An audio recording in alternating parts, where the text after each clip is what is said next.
In summer, Corsica welcomes almost 3 million tourists, compared to an estimated winter population of 280,000.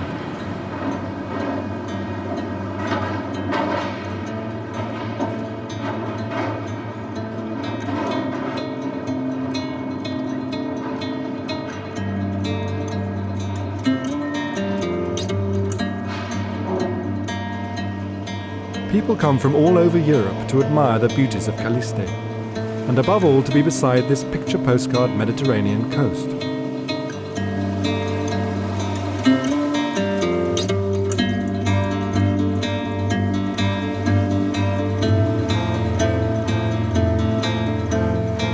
To many people, Corsica is a long coastline of beaches that are all different and all as beautiful as the next. This is the blue gold of Corsica, the object of all desires.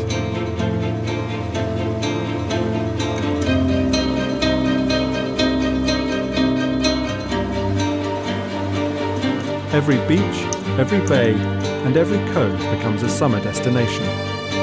This is the Corsica we know from postcards, and for many years it has been the main economy of the island.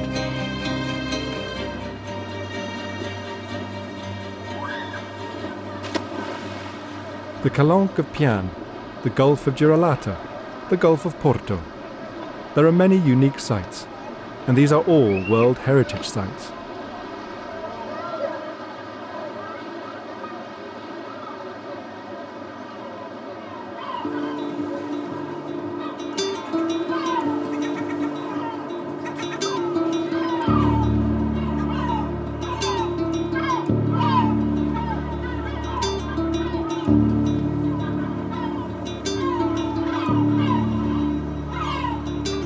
At the start of spring, the Gulf of Porto is a silence of waves and winds.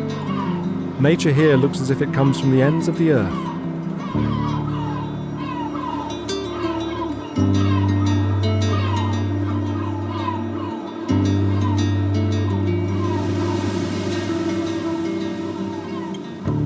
The sea, the wind, and the rock.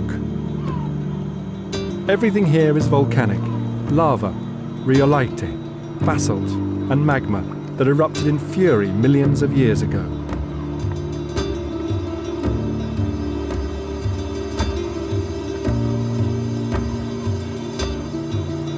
These tormented landscapes are the continuation of the Estrelles Massif in the south of France. It was a long time ago when Corsica wasn't yet an island.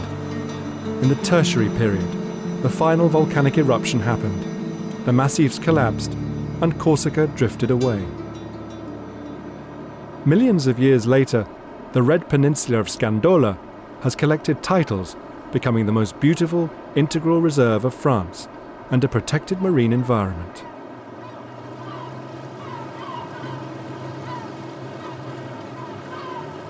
No roads, no construction, not even a path. Only a cathedral of nature, which Jean-Marie Dominici protects without any concessions. If you like, I feel I have a mission to accomplish. And that mission is to make Corsicans and the wider world aware that we have a paradise beside the sea. And until I have achieved that goal, I won't be happy. The problem is that we have a paradise, but we can't go there. Humans have failings which mean they will go against this paradise. It says in the Bible, and other writers have said it too, that paradise is so close that we can't see it. And that's Scandola. Paradise is here, but you can't see it.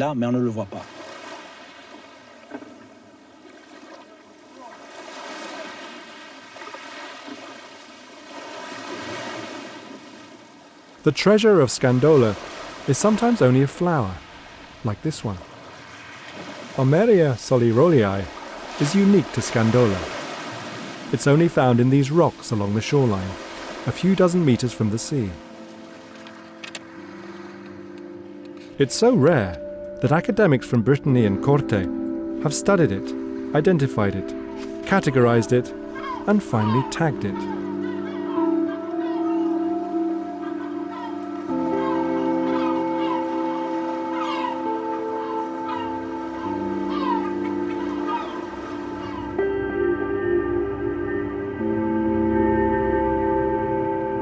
The nature reserve of the Scandola Peninsula includes the sea as much as the land.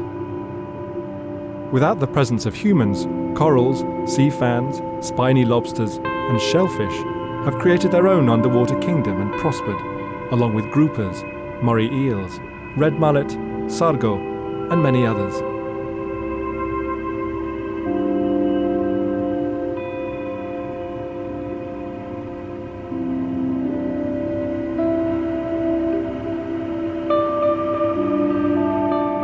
This site is where we have the largest number of groupers in the Mediterranean. There are 700 individuals spread over nearly 40 hectares. It's remarkable. These individuals weigh over 30 kilos, 30 to 40 kilos. These are big species. Barracudas, groupers, corbfish, several species of sargo, new species like the royal moray eel, Myteroperca rubra, coral. Coral is very much present in the reserve because it's a well-protected area. Red coral is a fragile animal of calcium carbonate. In these pure waters, it flourishes better than anywhere else in the Mediterranean, at about 10 meters below the surface.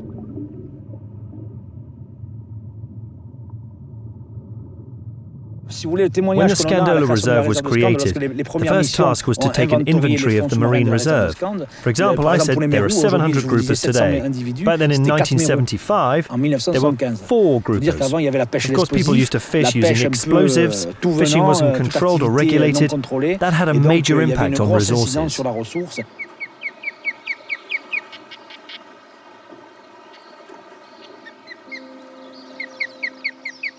On the rocky outcrops of the peninsula, the osprey comes to feed its family. This rare big bird of prey is the emblem of the reserve.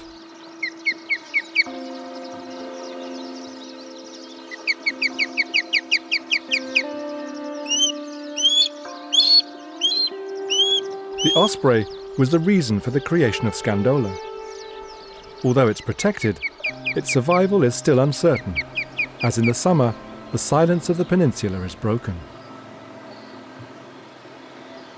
This mountainous extremity is now the flag bearer for the natural environment in Corsica.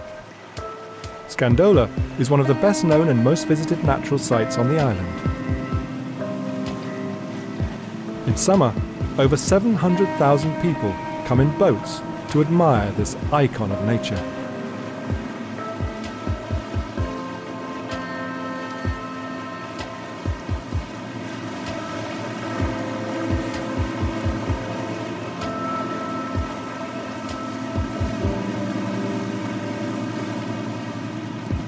The main attraction is to come as close as possible to the rocky outcrops where the last ospreys are nesting. Disturbed as they sit on their nests, the pairs leave to find a quieter place in the Mediterranean.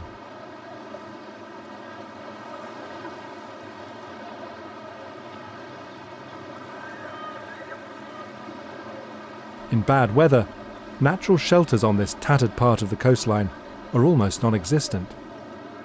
The only place for pleasure boats to shelter is the anchorage of Girolata.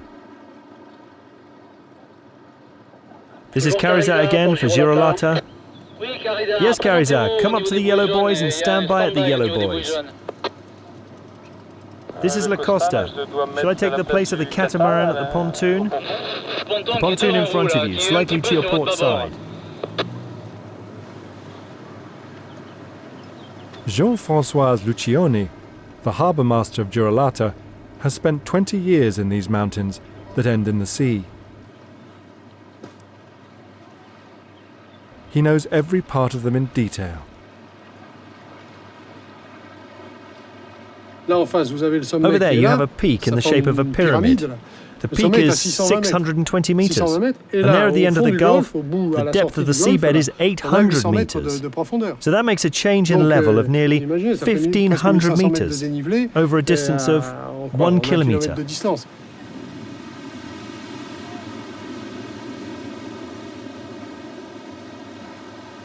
The sea pounds against these almost vertical cliffs, which are all along the coast. So it creates a phenomenon of backwash, which sends waves back against the main waves up to several miles out to sea. So the sea is very choppy.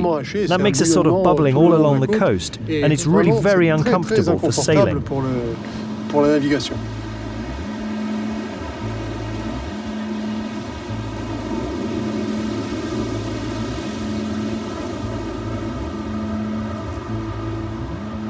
In summer, when the libeccio, a strong wind between the west and southwest, blows, the sea becomes treacherous.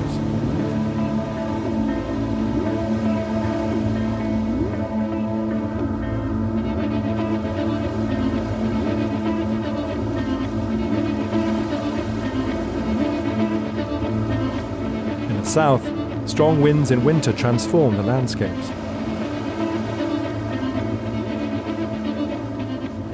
The libeccio, the tramontine, the gigali, the sirocco, the ponente. The winds that blow over Corsica, the spray and the weather, together with the rock, make up a real mineral bestiary.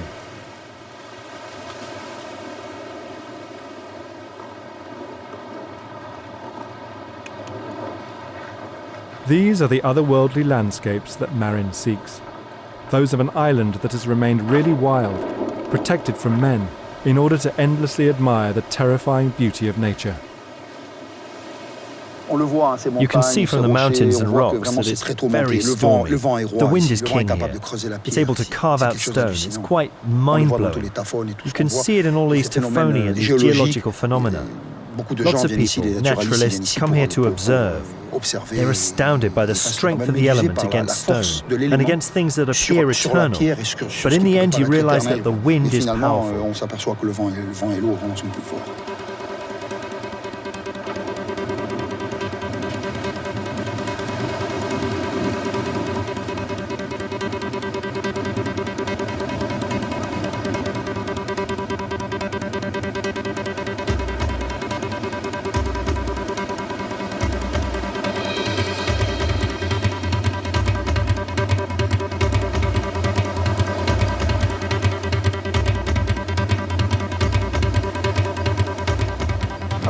I often say that the Strait of Bonifacio, which starts at Roccapina, is an area where, how do I put this?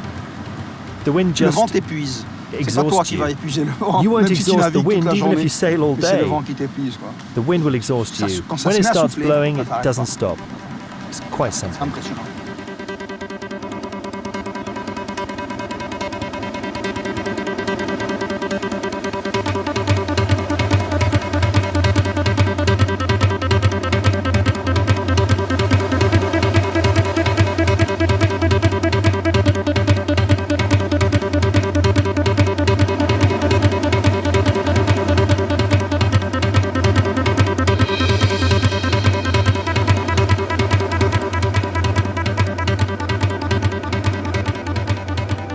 This is the land of wind. On the headland, they've sometimes recorded gusts of 240 or 260 kilometers per hour, which is massive. Very often we have hurricane force winds, force 12 Beaufort. It blows like fury.